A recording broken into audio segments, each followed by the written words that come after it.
ইতিমধ্যে আমাৰ ছ'চিয়েল মিডিয়াত বা বিভিন্ন চেনেলত ওলাইছে অখিল গগৈ আমাৰ মাননীয় সভাপতি অখিল গগৈ ডাঙৰীয়া কংগ্ৰেছ দললৈ এখন চিঠি দিছিলে সেই চিঠিৰ প্ৰত্যুত্তৰ এতিয়ালৈকে আমি নাপালোঁ আগন্তুক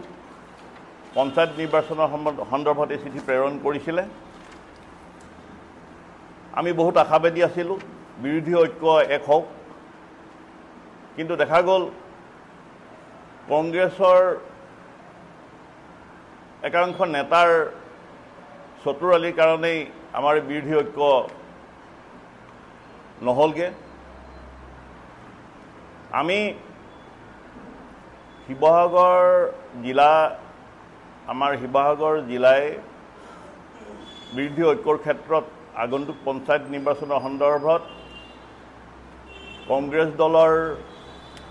জিলা সমিতিৰ লগত আমি আলোচনা কৰিছিলে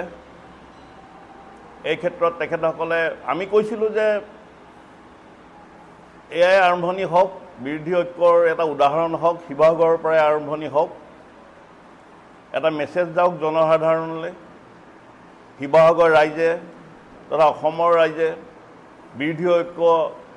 এক হোৱাটো বিচাৰিছে এইটো এটা বাস্তৱ দাবী কিন্তু দেখা গ'ল আমি যেতিয়া আমাৰ জিলা সমিতিয়ে যে শিৱসাগৰ জিলা সমিতিয়ে ৰাইজৰ দলৰ শিৱসাগৰ জিলা সমিতিয়ে যেতিয়া আলোচনা কৰিলে তেওঁলোকে গোটেই বিষয়টো ওপৰৰ লগত আলোচনা কৰিম বুলি ওপৰলৈ ঠেলিলে তাৰপিছত আমাৰ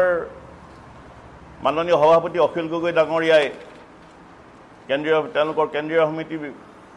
সভাপতিলৈ লেটাৰ লিখিলে যিখন ইতিমধ্যে ছ'চিয়েল মিডিয়াৰ পৰা আদি কৰি টিভি ইত্যাদিত প্ৰকাশ হৈছে আৰু গৌৰৱ গগৈ বিৰোধী বিধায়ক মহোদয়লৈও দলপতিলৈ কংগ্ৰেছৰ দলপতিলৈও তেখেতে লিখিছে কিন্তু যোগাযোগ যেতিয়া কৰি থকা হ'ল এতিয়া সেই সময়ত তেওঁলোকৰ এতিয়া নিস্তব্ধ নিমাত কোনো যোগাযোগ তেওঁলোকে নকৰা হ'ল আপোনালোকে দেখিছে আজি কেইবামাহৰ পৰা অখিল গগৈ বিৰোধী ঐক্যৰ ক্ষেত্ৰত মাত মাতি আহিছিলে আহ্বান জনাইছিলে যে বিৰোধী ঐক্য এক হ'ব লাগে আমি সেই সুযোগতে বোলো এইবাৰ আমাৰ পঞ্চায়ত নিৰ্বাচনত আমি একেলগে খেলোঁ বুলিয়েই আমি কংগ্ৰেছৰ লগত আমি আগবাঢ়ি আহিছিলোঁ একেলগে আমি শিৱসাগৰ সমষ্টিত আমি একেলগে খেলোঁ ডিমৌ সমষ্টিটো আমি একেলগে খেলোঁ সেয়েহে শিৱসাগৰ জিলা সমিতিৰ লগতো আমাৰ জিলা সমিতিয়ে আলোচনা কৰিছিলে এতিয়া আমি তেওঁলোকক ডিমৌ সমষ্টি আমি AP মেম্বাৰ 22খন পৰ্যন্ত AP চিট আমি এৰি দিছিলোঁ আমি মাত্ৰ 6খনত খেলিছোঁ 22খন পৰ্যন্ত আমি তেওঁলোকক AP মেম্বাৰ এৰি দিলোঁ খেলিবলৈ আৰু আমি সকলো ক্ষেত্ৰতে 22খনৰ ক্ষেত্ৰত সকলো ক্ষেত্ৰতে তেখেতসকলক সহায় কৰিম বুলি আমি প্ৰতিশ্ৰুতি দিছিলোঁ আৰু শিৱসাগৰ জিলাতো আমি 7খন আমি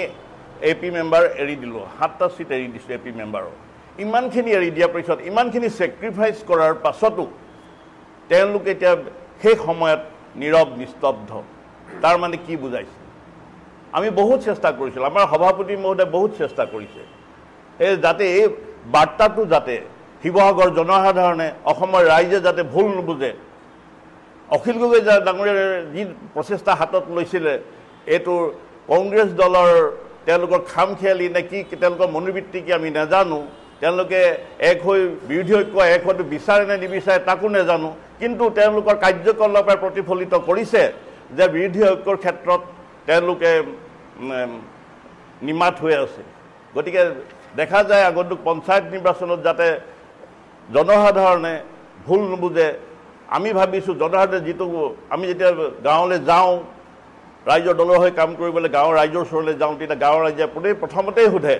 বিৰোধী ঐক্য এক হ'বনে লগ লাগিবনে আমি কৈছোঁ নিশ্চয় 100% লগ লাগিব কাৰণ অখিল গগৈ ডাঙৰীয়া দেখিছেই আপোনালোকে বিভিন্ন মাধ্যমেৰে তেওঁলোকে অসমৰ ৰাইজক জনাই আছে আৰু বিৰোধী ঐক্যক আহ্বান জনাই আছে গতিকে এনেকুৱা ক্ষেত্ৰত এই পঞ্চায়ত নিৰ্বাচনৰ ক্ষেত্ৰত একদম গ্ৰাছৰুটৰ যিটো নিৰ্বাচন এই নিৰ্বাচনৰ ক্ষেত্ৰত তেওঁলোকে যি পন্থা অৱলম্বন কৰিছে সেয়েহে আমি ক'বলৈ বাধ্য হৈছোঁ শিৱসাগৰ সমষ্টিত আমি দেখিছোঁ আহু কাৰণে পহু কাৰণে বহু কথা ওলাই আছে এজন নেতা শিৱসাগৰৰ এজন নেতা জানিব পাৰিছোঁ আমি যে নামটো কৈ দিছোঁ শুভমিত্ৰ গগৈ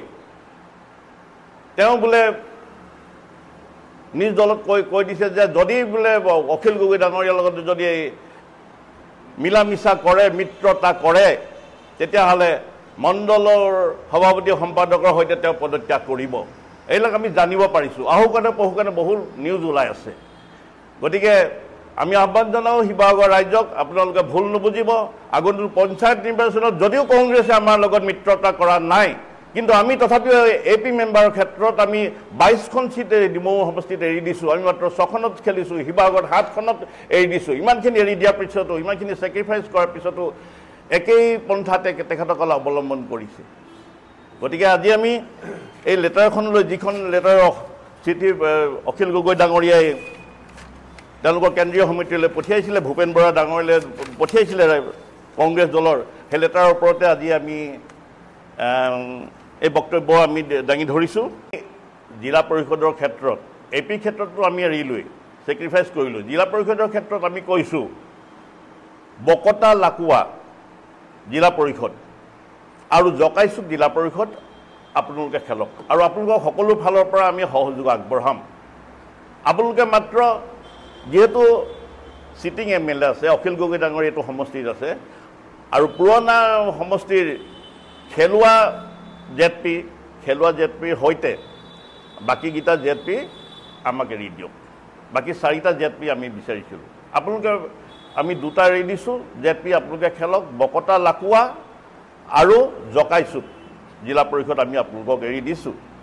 আৰু আমাক মাত্ৰ 4টা জেডপি আমাক খেলিবলৈ দিয়ক এপিৰ ক্ষেত্ৰত আমি ছেক্ৰিফাইচ কৰিছোঁ জিলা পৰিষদৰ ক্ষেত্ৰতো আপোনালোকে অকণমান সহযোগিতা আগবঢ়াওক কিন্তু দেখা গ'ল এতিয়ালৈকে তেওঁলোকৰ টেলিফোন অফ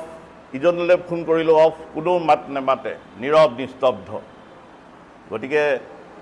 ৰাইজে যাতে জনসাধাৰণে যাতে ভুল নুবুজে সেয়া আহ্বান জনাইছোঁ আৰু কংগ্ৰেছ দলকো আহ্বান জনাইছোঁ অদূৰ ভৱিষ্যত যাতে এই পৰ্যায়ে এই ধৰণৰ কাৰ্যকলাপে জনসাধাৰণৰ মন বিৰোধী ঐক্য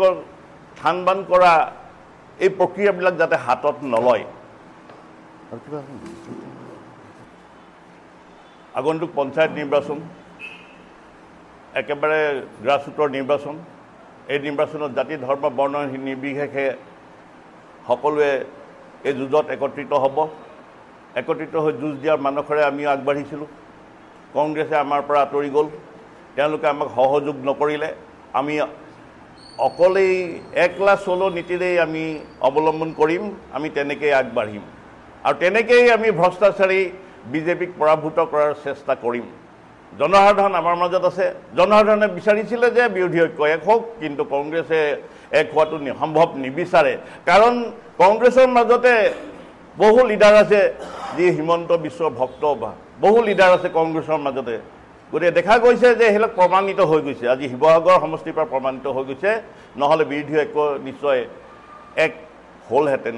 এই পঞ্চায়ত নিৰ্বাচনত আৰু সেইটো সময়ৰ কথাটো হৈছে যিহেতু আমাৰ কেন্দ্ৰীয় সমিতিয়ে তেওঁলোক কেন্দ্ৰীয় সমিতিৰ লগত আলোচনা কৰিব আৰু বিৰোধী ঐক্যৰ বিভিন্ন দলসমূহ আছে সকলোৱে আলোচনা কৰিব আলোচনা প্ৰক্ৰিয়া কিন্তু চলি আছে আলোচনা প্ৰক্ৰিয়া চলি আছে আৰু অখিল গগৈ ডাঙৰীয়াটো বিভিন্ন মাধ্যমেৰে আপোনালোকে যেতিয়া অখিল গগৈ ডাঙৰীয়া লগ পায় তেতিয়া সেইটো প্ৰশ্নই কৰে যে বিৰোধী ঐক্য লগ হ'ব এক হ'বনে হয় বিৰোধী ঐক্য এক হোৱাটো আমি বিচাৰিছোঁ ৰাইজৰ দলে বিচাৰিছে অখিল গগৈ 100% বুলিয়ে কৈ দিছে যে আমি একলগ হ'ম আমাৰ ফালৰ পৰা বেলেগ একো নাই আমি একলগ হ'ম বুলি আশাবাদী যদি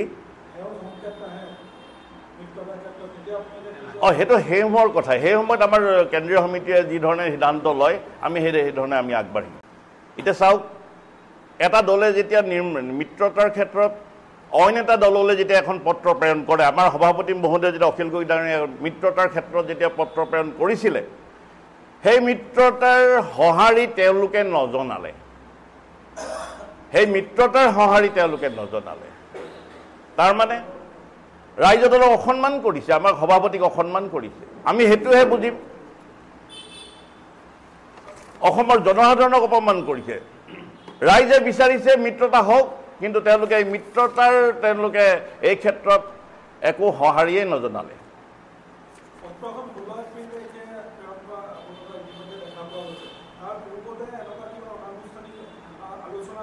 সেয়ে মই আগতে কৈছোঁ যে আমাৰ জিলা সমিতিৰ ফালৰ পৰা শিৱসাগৰ জিলা আমাৰ ৰাজ্য দলৰ শিৱসাগৰ জিলা সমিতিৰ ফালৰ পৰা